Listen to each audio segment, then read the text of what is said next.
Hello students, आज हम लोग स्टार्ट करेंगे lecture 2 of excretory system. So first lecture में हम लोगों ने बेसिक इस चैप्टर के बारे में नॉलेज ले लिया था। ठीक है, हम लोगों ने किडनी के बारे में समझ लिया था, किडनी का स्ट्रक्चर समझ लिया था, नेफ्रॉन के बारे में समझ लिया था। आज हम लोग जो मेन फंक्शन है किडनी का, ठीक है, दैट इज यूरिन फॉर्मेशन, उसके बारे में पढ़ेंगे और किडनी के रेगुलेशन के बारे में पढ़ेंगे। ठीक है, तो ये बहुत इंपॉर्टेंट लेक्चर है। आप मान सकते हो कि इस चैप्टर का सबसे इंपॉर्टेंट लेक्चर है, क्योंकि जो भी चीजें पूछी जाती है एग्जाम में, नीट में जो भी चीजें पूछी जाती है मेनली यही टॉपिक से पूछी जाती है जो हम इस लेक्चर में कवर करने वाले हैं। ठीक है, तो इस लेक्चर को आप बहुत ध्यान से देखना। ठीक है, इसके नोट्स अच्छे से प्रिपेयर करना और सेम इसी टॉपिक को आप एनसीईआरटी से भी पढ़ना, तो आपके सारे जो भी डाउट्स हैं वो क्लियर हो जाएंगे। और बाद में भी अगर कोई डाउट बचता है तो वो आप लाइव क्लास में पूछ लो। ठीक है, तो स्टार्ट करते हैं हम लोग ये लेक्चर। हाँ, तो यहां पे जो हमारा टॉपिक है दैट इज यूरिन फॉर्मेशन।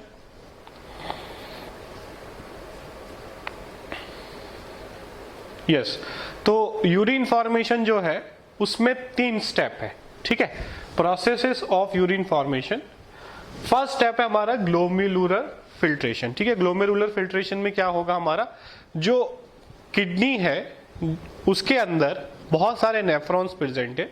वो नेफ्रॉन्स के अंदर जो हम लोगों ने स्ट्रक्चर पढ़ा था, दिस इज बोमेन्स कैप्सूल, यहां पर फिल्ट्रेशन होगा। अब फिल्ट्रेशन किसका होगा, देखो बेसिक आपको दिमाग में चीजें क्लियर रखनी है कि जो ब्लड आ रहा है किडनी में उसमें यूरिया प्रेजेंट है। ठीक है, और वो यूरिया हमें वहां से निकाल देना है, बाकी और कोई भी चीज नहीं निकालनी है। तो बट किडनी के पास कोई जादू तो है नहीं कि उसके पास एक फ्लूइड आ रहा है, ठीक है, और उसमें से एक चीज को निकाल लेना है, बाकी चीज में से कुछ नहीं निकलना चाहिए। ऐसा तो कोई फिल्ट्रेशन नहीं कर सकता। तो किडनी जो है फिल्ट्रेशन तो करेगा। ठीक है, यहां पर फिल्ट्रेशन होगा, ब्लड आएगा एफरेंट और एफरेंट में। ठीक है, ब्लड आएगा, यहां पर फिल्ट्रेशन होगा और यहां पर फिल्ट्रेट बनेगा। ठीक है, अब फिल्ट्रेट में यूरिया तो होगा बट उसके साथ साथ बहुत सारी काम की चीजें जैसे कि आयंस है, सोडियम है, पोटेशियम है, ग्लूकोज है, अमीनो एसिड्स हैं, ये सारी चीजें भी फिल्टर आउट हो जाएंगी। ठीक है, तो हम क्या करेंगे, सेकंड स्टेप में हम लोग ये पूरे नेफ्रॉन के स्ट्रक्चर में हम लोग क्या करेंगे, रीएब्जॉर्प्शन करेंगे। ठीक है, जो भी काम की चीज है उन्हें वापस से फिल्ट्रेट में से निकाल लेंगे और चाहेंगे कि सिर्फ वेस्ट जो है वो आगे जाए। ठीक है, कलेक्टिंग डक्ट तक। उसके बाद थर्ड स्टेप है ट्यूबुलर सिक्रीशन। जब रीएब्जॉर्प्शन हो जाएगा उसके बाद हमने पढ़ा था कि नेफ्रॉन के साथ साथ एक ब्लड कैपिलरी का नेटवर्क भी होता है जिसे हम वासा रेक्टा बोलते हैं या पेरिट्यूबुलर कैपिलरीज बोलते हैं। वहां पर ब्लड और लूप ऑफ हेनले के बीच में कुछ एक्सचेंजेस होते हैं जिसको हम लोग ट्यूबुलर सिक्रीशन बोलेंगे। ये भी हम लोग डिटेल में आगे पढ़ेंगे। ठीक है, तो यूरिन फॉर्मेशन में 3 स्टेप है, ग्लोमेरुलर फिल्ट्रेशन, रीएब्जॉर्प्शन और ट्यूबुलर सिक्रीशन। एक एक करके हम इन तीनों को यहां पर समझते हैं।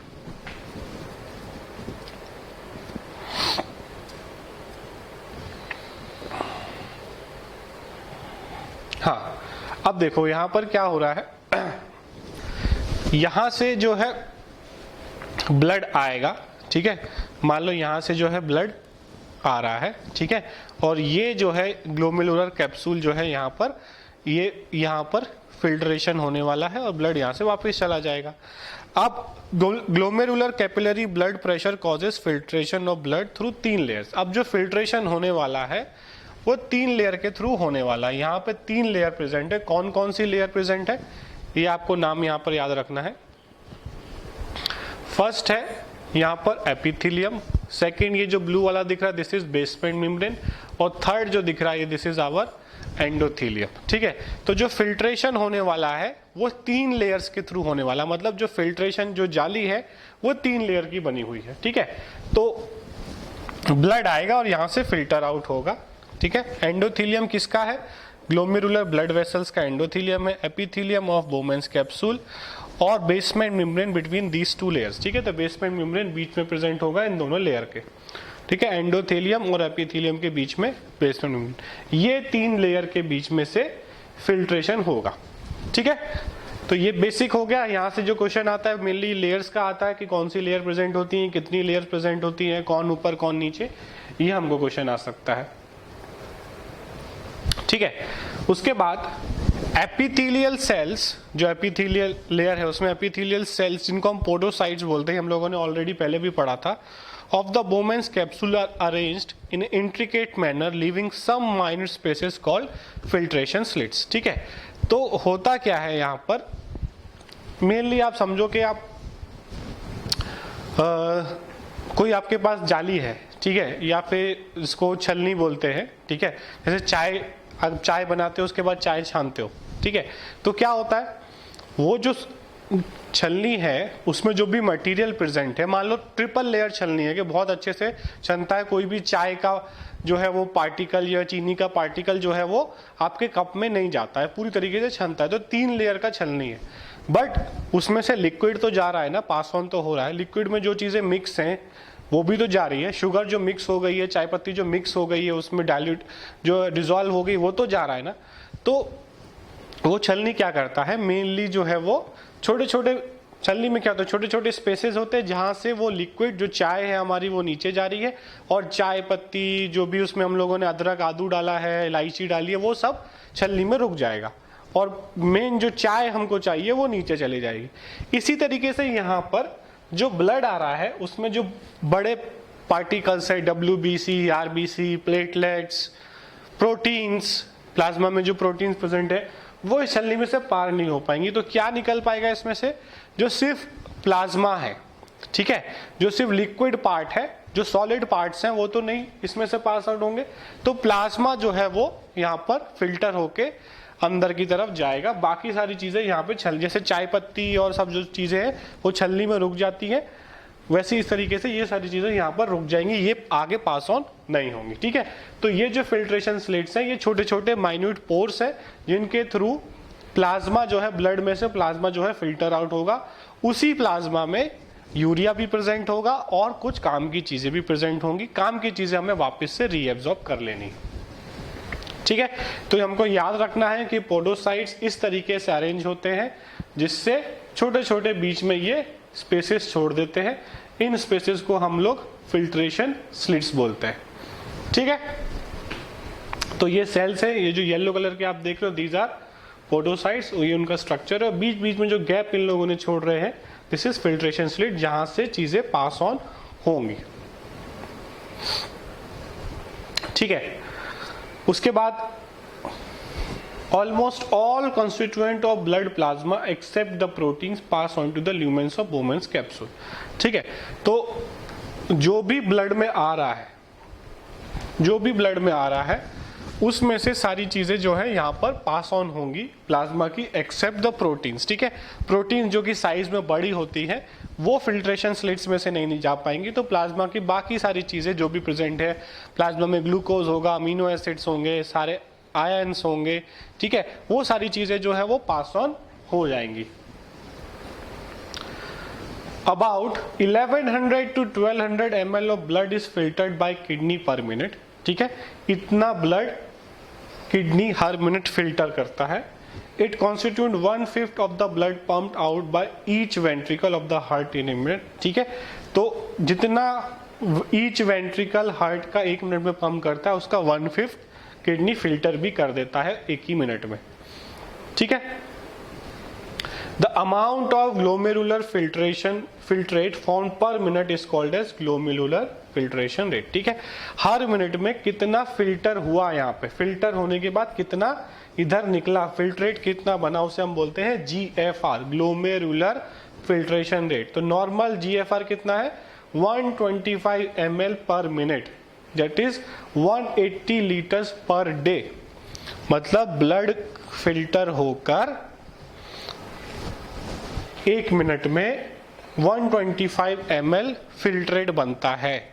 ठीक है, और पूरे दिन में कितना बनता है, 180 लीटर। अब एक चीज समझ में नहीं आई कि 5-6 लीटर तो ब्लड होता है पूरे बॉडी में से, उसमें से 180 लीटर फिल्ट्रेट कैसे बन गया। ये एक कंटिन्यूअस प्रोसेस है, और जितना भी फिल्ट्रेट बनता है उसमें से 99% चीजें रीअब्सॉर्ब कर ली जाती है। मतलब 180 लीटर में से आप ये समझो कि 99% चीजें वापस से रीअब्सॉर्ब हो जाती हैं, सिर्फ 1% यूरिन बनता है। ठीक है, इस 180 लीटर का आप मान लो 1%, दैट इज अराउंड 1.8 लीटर, इतना यूरिन पूरे दिन में बनता है। बाकी सारा जो फिल्ट्रेट को हम यूरिन नहीं बोल रहे, ये जो सिर्फ फिल्ट्रेट हुआ इसमें से हम 99% चीजें रीएब्जॉर्ब कर लेने वाले हैं, ठीक है, सिर्फ 1% को जाने दे रहे हैं, ठीक है। तो हमें याद रखना है GFR की वैल्यू दैट इज 125 ml पर मिनट। यहाँ पे कुछ चीजें डिटेल में दी हुई हैं, कुछ चीजें वही रिपीटेटिव होंगी तो वो हम छोड़ सकते हैं। हाँ, अब जो effective filtration pressure that causes ultra filtration is determined 3 pressure. अब देखो फिल्ट्रेशन हो रहा है, ब्लड आ रहा है, ठीक है, ब्लड आ रहा है ग्लोमेरुलर एपरेटस में, माल्फिजियन बॉडी में, और वहां पर फिल्ट्रेशन हो रहा है, तो कोई प्रेशर लग रहा होगा तभी तो फिल्ट्रेशन होगा। हम छलनी से चाय को छानते हैं तो हम ऊपर से फेंकते हैं तो नीचे से ग्रेविटेशनल पुल लगता है, इसलिए चाय नीचे जाती है। तो यहाँ पे कौन से प्रेशर्स लग रहे हैं जिससे फिल्ट्रेशन हो रहा है, ठीक है। तो 3 प्रेशर है यहाँ पर। फर्स्ट है ग्लोमेरुलर हाइड्रोस्टेटिक प्रेशर, सेकेंड है colloid osmotic pressure of blood, and capsular hydrostatic pressure, ठीक है। एक एक करके तीनों को समझते हैं कि कौन सा प्रेशर चाहता है कि यूरिन बने या फिल्ट्रेट बने, सॉरी यूरिन हम नहीं बोलेंगे, फिल्ट्रेट बने, और कौन सा ऐसा प्रेशर है जो चाहता अपोजिट है, वो चाहता नहीं है कि ज्यादा फिल्ट्रेट बने। बट नेट जब हम प्रेशर काउंट करते हैं तो फिल्ट्रेट बनने के जो है वो सपोर्ट में प्रेशर निकल कर आता है, ठीक है। फर्स्ट है glomerular hydrostatic pressure. It is the blood pressure in glomerular capillaries, जो कैपिलरीज वहां पर आ रही हैं ब्लड को लेकर, वहां पर जो प्रेशर है, it is chief determined by the effective filtration pressure. It is due to difference in the diameter of afferent and efferent arteriole. मतलब क्या है, अगर मैं आपको बताऊं, ये जो एफरेंट है, ठीक है, जो ब्लड लेकर आता है, और इसका दोनों के डायमीटर में आप देख सकते हो डिफरेंस है, ये थोड़ा चौड़ा है, ये थोड़ा पतला है, तो क्या होगा, प्रेशर जो है ये चौड़ा है, ये पतला है, तो क्या होगा, प्रेशर डिफरेंस आएगा, और उसकी वजह से क्या होगा, एक अंदर फिल्ट्रेशन के टाइम पे यहां पर एक प्रेशर डेवलप होगा, ठीक है, और उस प्रेशर को हम बोल रहे हैं ग्लोमेरुलर हाइड्रोस्टेटिक प्रेशर, ठीक है। तो किसकी वजह से डेवलप हो रहा है, ये क्वेश्चन आता है, difference in diameter of afferent, जो ब्लड लेकर आ रहा है नेफ्रॉन में, माल्फिजियन बॉडी में, और ये ब्लड लेकर जा रहा है, दोनों के बीच में डायमीटर का डिफरेंस है, साइज का डिफरेंस है, इसकी वजह से वहां पर एक प्रेशर डिफरेंस हो रहा है। ये मेन ड्राइविंग फोर्स है फिल्ट्रेशन का। ये कितना होता है ये प्रेशर, 60 to 75 mmHg, ठीक है। तो ये फर्स्ट हो गया हमारा ग्लोमेरुलर हाइड्रोस्टेटिक प्रेशर, ठीक है। सेकेंड है colloid osmotic pressure. It is the pressure created in the blood by glomerular capillaries due to plasma proteins, ठीक है। अब देखो सिंपल वही एग्जांपल पे हम वापस जाते हैं। जब आप चाय छानने स्टार्ट जब करते हो, जब छलनी जो है वो एकदम खाली है, तो चाय बहुत तेजी से फिल्टर आउट होती है ना। बट जब थोड़ा थोड़ा और ज्यादा छानते हो, जब मान लो ज्यादा क्वांटिटी में 5 लीटर चाय छान रहे हो, तो अब क्या हो रहा है, छलनी में चाय पत्ती, जो भी आदू डाला है, वो इलायची, जो भी कुछ डाला है उसमें, वो इकट्ठा हो रहा है किसमें, छलनी में।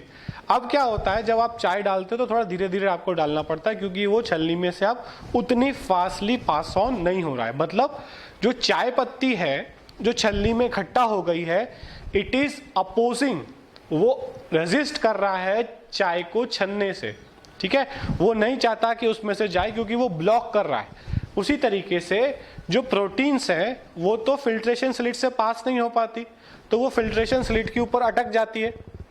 अब फिल्ट्रेशन स्लिट के ऊपर वो अटक जाएंगी तो वो क्या करेंगी, रास्ता ब्लॉक करेंगी, मतलब वो रेजिस्ट करेंगी ब्लड को फिल्टर होने से। तो ये वाला जो प्रेशर है वो किसकी वजह से हो रहा है, वो जो प्रोटीन्स वहां पर इकट्ठा हो गई है फिल्ट्रेशन स्लिट पे, it resist the filtration of fluid from capillaries. ये कितना होता है, 30 to 32 mmHg, ठीक है। ये इसके सपोर्ट में है कि फिल्ट्रेट बने, ये इसके सपोर्ट में नहीं है, ये इसके अगेंस्ट में है, ठीक है। तो ये हो गए 2 हमारे। थर्ड है capsular hydrostatic pressure, the pressure caused by fluid that reaches into Bowman's capsule and resist filtration. हाँ, अब जो फिल्ट्रेट कंटिन्यूअसली बनता जा रहा है और वो बोमेन्स कैप्सूल में इकट्ठा हो रहा है, अब वो अंदर से रेजिस्ट करता है नए, क्योंकि अंदर चीजें भरती जा रही है, फिल होता जा रहा है, अब ज्यादा एम्प्टी स्पेस नहीं बचा है, तो वो नए फिल्ट्रेट को अंदर से अपोज करता है, ठीक है।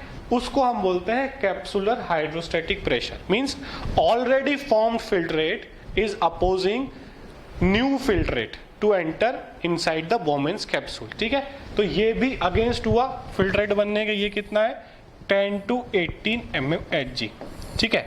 अब इतना तो हमें पता है कि भाई देखो फिल्ट्रेट तो बनता है, यूरिन तो बनता है नॉर्मल कंडीशन में, मतलब रहना तो पॉजिटिव ही वाला है, ये कितना भी कोशिश कर ले यूरिन तो बनने ही वाला है। तो जो नेट इफेक्टिव फिल्ट्रेशन प्रेशर निकल के आएगा वो कितना आएगा, अबाउट 10। कैसे, इसका कितना था 60, इसको मान लो मिनिमम वाले को मान के चलते हैं, तो 60 + 32 + 18, इसका हम लोगों ने हाईएस्ट मान लिया।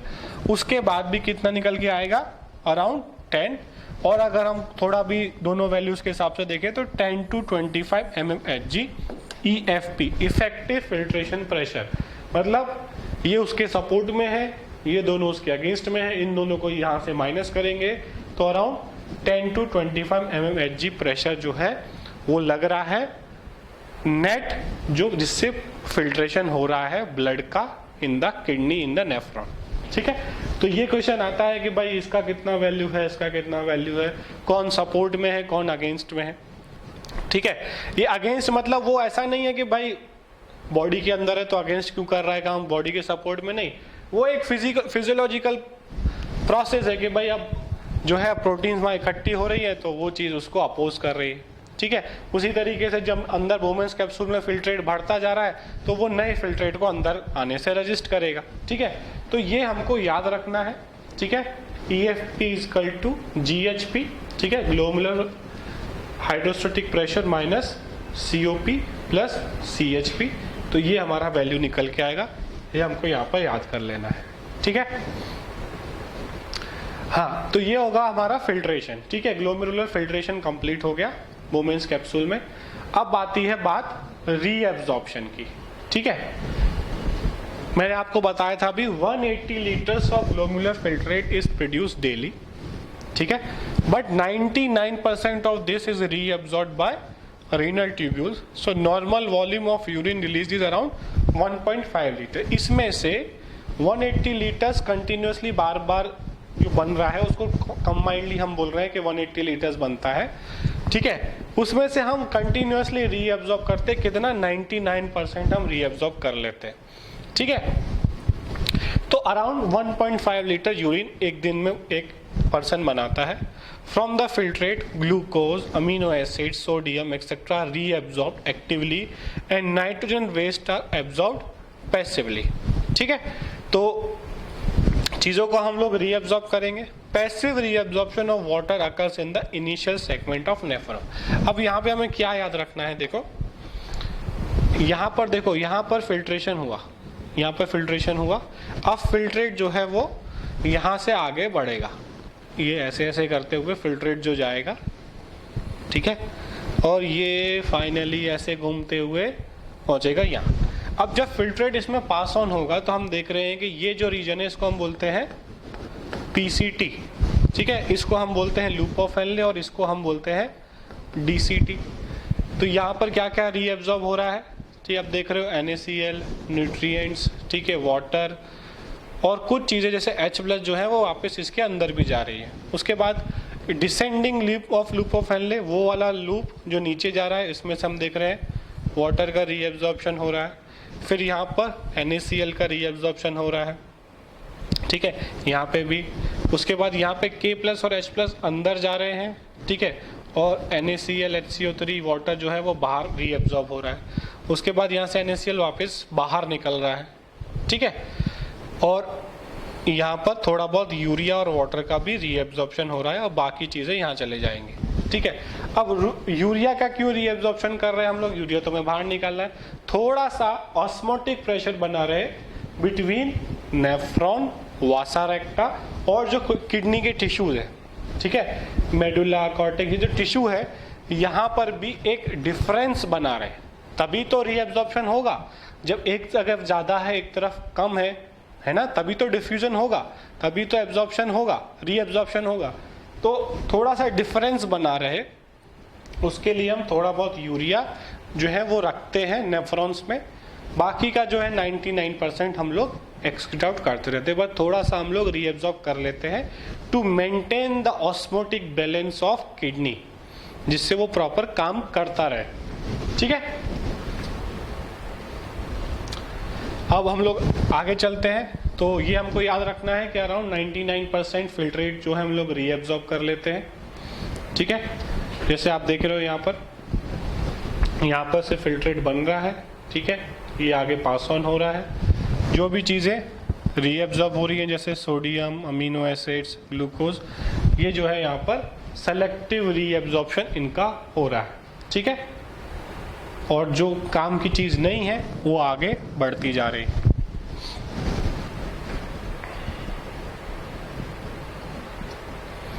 हाँ, अब इसके बाद जो पीसीटी है, proximal convoluted tubule, PCT, it reabsorb most of the nutrient and 70 to 80% of electrolytes in water. ठीक है, ये क्वेश्चन आता है कि सबसे ज्यादा रीअब्सॉर्प्शन कहाँ होगा, हमें याद रखना है पीसीटी में। Simple cuboidal brush border epithelium of PCT increases surface area for reabsorption. ठीक है, वहां पर cuboidal brush border epithelium present होता है, जिसकी वजह से वहां पर सरफेस एरिया यहाँ पे बढ़ जाता है। ठीक है, जिसकी वजह से वो ज्यादा से ज्यादा रीअब्सॉर्प्शन कर पाता है। तो ये क्वेश्चन आ सकता है कि पीसीटी में किस तरीके के सेल्स प्रेजेंट है। ठीक है, loop of Henle maintains high osmolarity of medullary interstitial fluid. ठीक है, तो लूप ऑफ हेनले जो हमें पता है कि वो मेडुला में से पास होता है। ये वाला रीजन जो है वो कॉर्टेक्स में, ये थोड़ा ऊपर की तरफ है, ये थोड़ा डीप जाता है किडनी में, मेडुला में। ठीक है, तो वो ऑस्मोटिक बैलेंस मेंटेन करता है। Descending limb is permeable to water but almost impermeable to electrolytes, this concentrate the filtrate. ठीक है, तो डिसेंडिंग लिम्ब जो है वो परमिएबल है वाटर के लिए, वाटर इसमें से निकलता जाएगा। ठीक है, और फिल्ट्रेट आगे बढ़ता जाएगा। जब किसी भी फ्लूइड में से वाटर निकलता जाएगा तो वो कॉन्सेंट्रेट होता जाएगा, है ना, उसमें से हम वाटर निकालते जा रहे हैं और सॉल्ट्स आगे पास ऑन हो रहे हैं, तो जो यहाँ पे जो फिल्ट्रेट आगे पास ऑन होगा वो कॉन्सेंट्रेट होता जाएगा। जो ऊपर की तरफ जाता है इसको हम असेंडिंग लिम्ब बोलते हैं। Minimum reabsorption occurs, it is impermeable to water but allows transport of electrolyte, so filtrate get diluted. ठीक है, तो यहाँ पर कॉन्सेंट्रेट होता है और यहाँ पर डाइल्यूट हो जाता है क्योंकि वो इम्परमिएबल टू वाटर है। ठीक है, उसके बाद लास्ट ये आता है हमारा डिस्टल कॉन्वोल्यूटेड ट्यूब्यूल, जिसको हम डीसीटी बोलते हैं। Conditional reabsorption of sodium ions in water takes place. Conditional मतलब जब कभी जरूरत पड़ेगी, कोई हार्मोन आके सिग्नल देगा, ठीक है, जैसे एल्डोस्टेरोन था, ठीक है, वैसोप्रेसिन, ये सब जो है जब आगे सिग्नल देंगे तब ये यहाँ से रीअब्सॉर्प्शन करेगा। मतलब नॉर्मल कंडीशन में यहाँ से ज़्यादा रीअब्सॉर्प्शन नहीं होगा, बट जब बॉडी में पानी की कमी है, आयंस की कमी है, तब जब इसे सिग्नल मिलेगा तब डीसीटी और कलेक्टिंग डक्ट काम करते हैं, रीअब्सॉर्ब करते हैं, बाकी टाइम पे ये नहीं करते। Collecting duct extend from cortex to inner part of medulla, it reabsorb large amount of water to concentrate urine. ठीक है, तो कलेक्टिंग डक्ट में से भी लार्ज अमाउंट ऑफ वाटर जो है वो रीअब्सॉर्ब होगा, जिससे यूरिन जो है वो कॉन्सेंट्रेट होगा। It also allow passage of small amount of urea into medullary interstitial to keep up the osmolarity। थोड़ा बहुत ये यूरिया भी इधर जाने देता है। क्यों जाने देता है?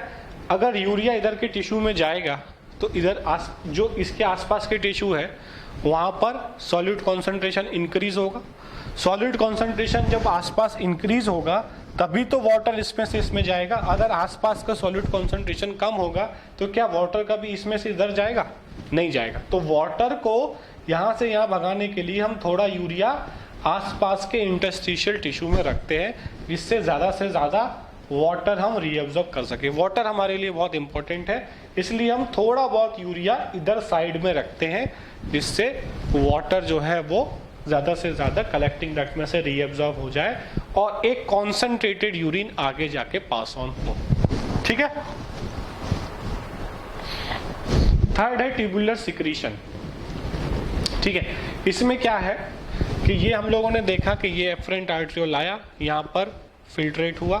ठीक है, जब यहाँ पर फिल्ट्रेशन हुआ तो ये आगे बढ़ता गया, है ना, ये आगे बढ़ता गया, ये आगे पास ऑन होता गया। अब हमने ये भी देखा था कि इसके साथ साथ कुछ पेरिट्यूबुलर कैपिलरीज भी चलती है, ठीक है, जहां पर दोनों के बीच में कुछ एक्सचेंजेस होते हैं। तो cells of PCT and DCT maintain ionic sodium potassium balance and acid base balance of body fluids by selective secretion of H+, K+ and NH3 into the filtrate, ठीक है।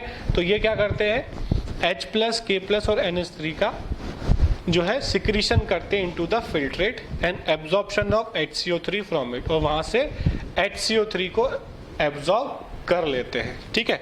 Collecting duct maintains pH and ionic balance of body by secretion of H+ and K+ ions, ठीक है।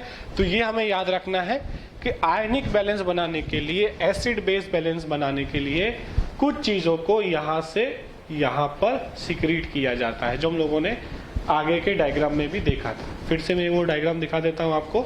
यहाँ पर आप देख रहे हो कि HCO3 जो है वो एब्जॉर्ब हो रहा है और K+ H+ इसमें फिल्ट्रेट में जा रहे हैं, ठीक है। तो इसको हम बोलते हैं ट्यूबुलर सिक्रीशन, ठीक है। ये ट्यूब्यूल्स जो है वो सिक्रीट कर रहे हैं, ठीक है, to maintain ionic balance and maintain acid base balance, ठीक है।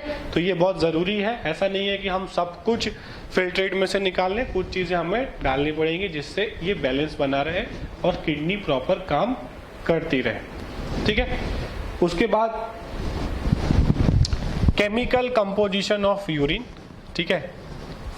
वाटर 95% वाटर है यूरिन में, 2.6% यूरिया, कुछ इलेक्ट्रोलाइट्स 2%, यूरिक एसिड थोड़ा बहुत हमारी बॉडी में बनता है, क्रेटिनिन, अमोनिया, बाकी बहुत लिमिटेड अमाउंट में ये सारी चीज़ें प्रेजेंट है, ठीक है। And adult human excrete on an average 1 to 1.5 litres of urine per day. Urine is pale yellow in colour, ठीक है, ड्यू टू यूरोक्रोम पिगमेंट, ये इंपॉर्टेंट है, ठीक है। तो ये आपको याद रखना है कि जो येलोइश कलर होता है यूरिन का, that is due to urochrome pigment. On an average 25 to 30 gram of urea is excreted out per day, ठीक है। Normal urine is slightly acidic, around pH जो है वो अराउंड 6 रहता है, ठीक है। तो ये बहुत इंपॉर्टेंट पॉइंट्स हैं, ये सारे पॉइंट्स आपको नोट डाउन कर लेने हैं। तो ये फाइनल एक समरी स्लाइड है। यहाँ पर फिल्ट्रेशन होगा, ठीक है, फिल्ट्रेट आगे बढ़ेगा, ठीक है। वहाँ पर हम लोग रीएब्जॉर्प्शन करेंगे, ठीक है। रीएब्जॉर्प्शन करने के बाद हम लोग ट्यूबुलर सिक्रीशन कुछ करेंगे और फाइनली जो है जो भी यूरिन बनेगा वो किडनी के माइनर कैलिक्स में पहुँचेगा, वहाँ से वो एल्विस में पहुँचेगा और फिर यूरेटर के थ्रू बॉडी के बाहर चला जाएगा, ठीक है। उसके बाद आता है counter current system. Urine formation में एक और ये इंपॉर्टेंट टॉपिक है काउंटर करंट सिस्टम, ठीक है, जो मेनली इसका क्या काम है, यूरिन को कॉन्सेंट्रेट करना, ठीक है, यूरिन को कॉन्सेंट्रेट करना। तो ये हम लोग देख लेते हैं यहाँ पर।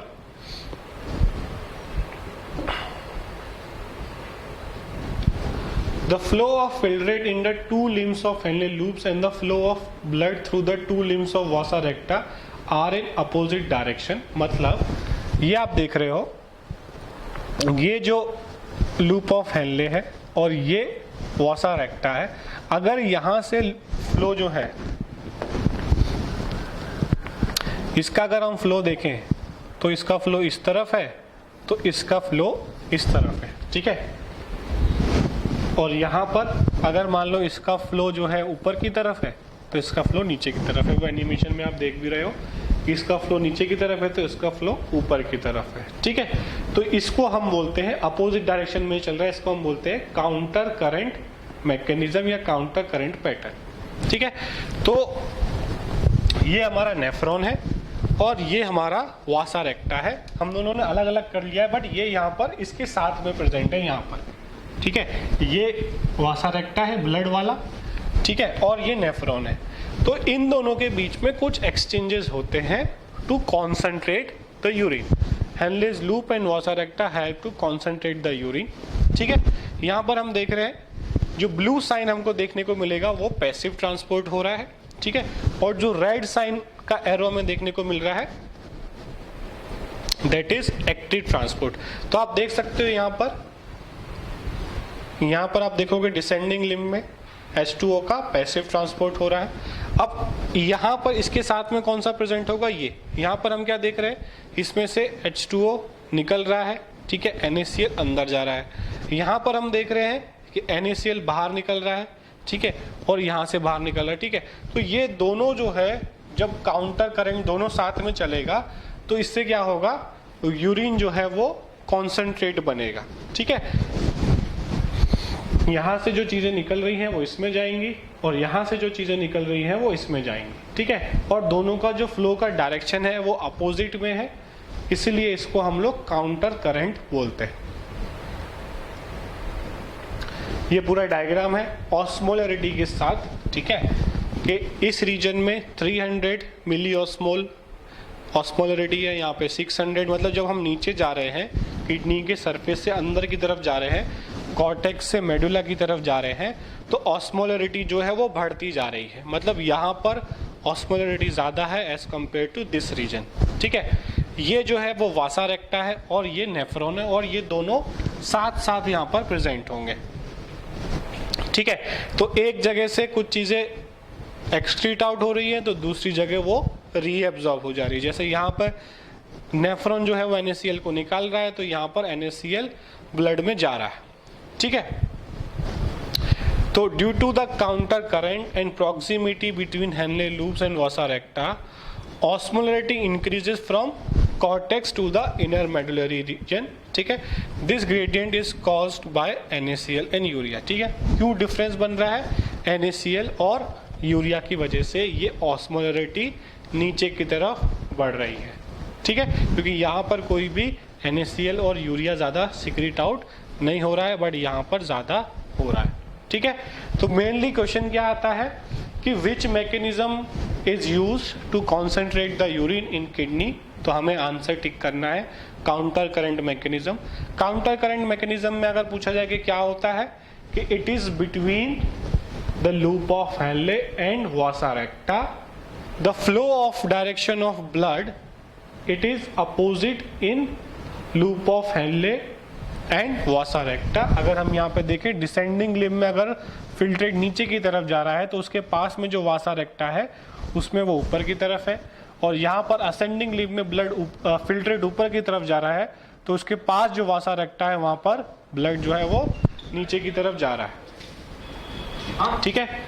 NaCl is transported by ascending limb of loop of Henle that is exchanged with descending limb of vasa recta, ठीक है। तो जो NaCl ascending limb में से जो निकल रहा है, ठीक है, ascending limb में से जो NaCl निकल रहा है, it is exchange with descending limb, मतलब जो नीचे की तरफ जा रहा है, मतलब इसके साथ एक्सचेंज हो जाएगा। ये इसके पास प्रेजेंट है, ये वाला पोर्शन इसके पास प्रेजेंट है और ये वाला पोर्शन इसके पास प्रेजेंट है। तो ये वाला असेंडिंग लिम्ब में से जो NaCl निकल रहा है वो किसके साथ एक्सचेंज हो जाएगा, descending limb of vasa recta इसके साथ, ठीक है। NaCl is return to the interstitium by ascending limb of vasa recta, ठीक है। और जब ये वासा रेक्टा में आके जब जाएगा तो वहां से वो उसको वापस NaCl को बाहर निकाल देगा, कहाँ पर, इंटरस्टिशियम सेल्स में, जो टिश्यू है आसपास वहां पर रिलीज कर लेगा। मतलब उसने नेफ्रॉन से तो ले लिया, बट यहाँ से नेफ्रॉन से तो ले लिया, आगे जाके फिर उसने रिलीज आउट कर दिया इंटरस्टिशियल सेल्स में, ठीक है।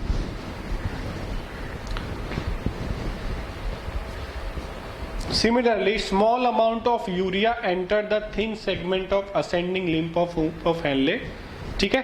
कुछ जो है वो यूरिया जो है वो यहाँ पर एंटर करेगा loop of Henle ascending limb में, which is transported back to interstitium by collecting tubule, ठीक है। तो यहाँ पर जो है वो कलेक्टिंग ट्यूब्यूल जो है यूरिया को वापस से इंटरस्टिशियल टिश्यू में रिलीज कर देगा। It enables easy passage of water from collecting tubules to concentrate the filtrate, ठीक है। यूरिया यहाँ आसपास, मैंने पहले भी बताया, यहाँ पर आसपास यूरिया रखने का क्या फायदा है, जिससे वाटर जो है वो ज़्यादा से ज़्यादा, जितना ज़्यादा आसपास सॉलिड कॉन्सेंट्रेशन ज़्यादा होगा उतना वाटर बाहर की तरफ भागेगा, जिससे यहाँ पर जो फिल्ट्रेट है उसमें से वाटर कम होगा, ये कॉन्सेंट्रेट होगा। यही हम चाहते हैं कि जो यूरिन बने वो कॉन्सेंट्रेटेड बने, ठीक है।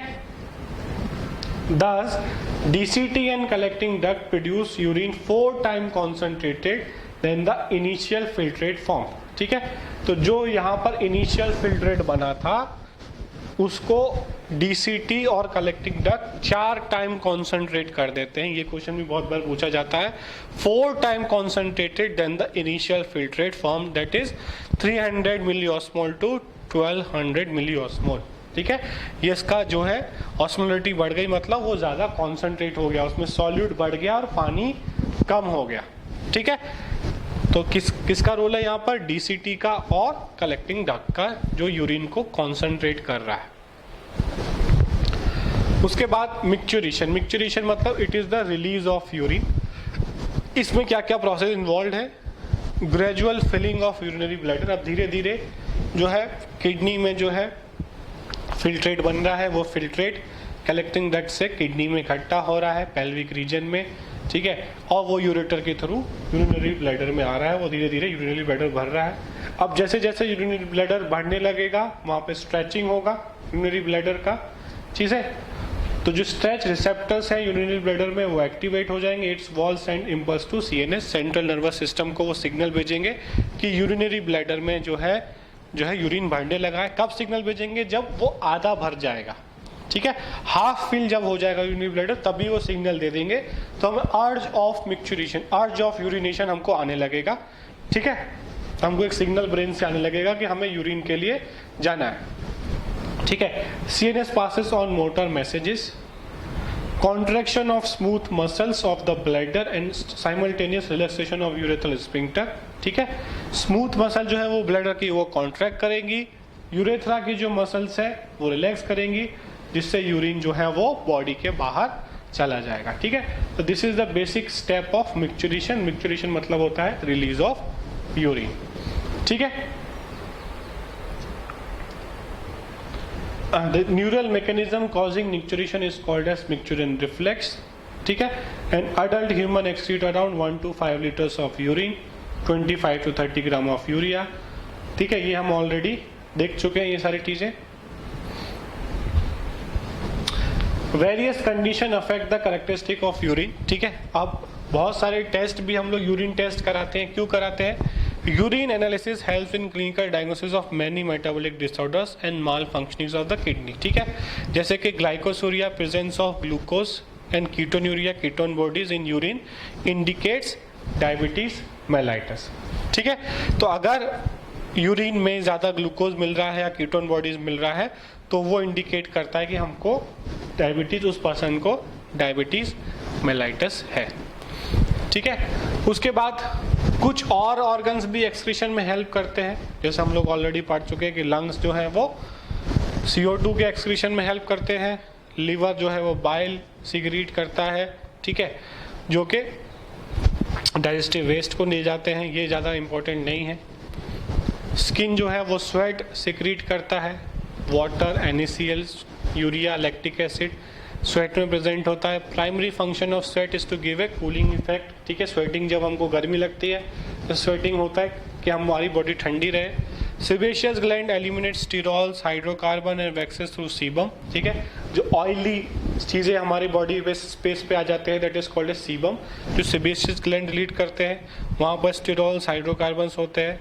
Sebum provides a protective oily covering for the skin. ठीक है, कि ऑयल एक ऑयली कवरिंग बनाता है स्किन के ऊपर जिससे ज़्यादा ड्राई ना हो जाए हमारा स्किन. ठीक है, तो ये भी कुछ ऑर्गन्स हैं, जैसे लंग्स हो गया, स्किन हो गया. उसके बाद saliva eliminate small amount of nitrogen based. Saliva से भी कुछ नाइट्रोजन बेस्ड निकल जाता है. ठीक है, तो ये हमारा मेन यूरिन फॉर्मेशन वाला टॉपिक हो गया. अब आगे के लेक्चर में हम लोग पढ़ेंगे about regulation of kidney and disorders of kidney. ठीक है, तो यहाँ तक हम लोग इस लेक्चर में रखते हैं. आगे जो है हम लोग नेक्स्ट लेक्चर में पढ़ेंगे. ठीक है, थैंक यू.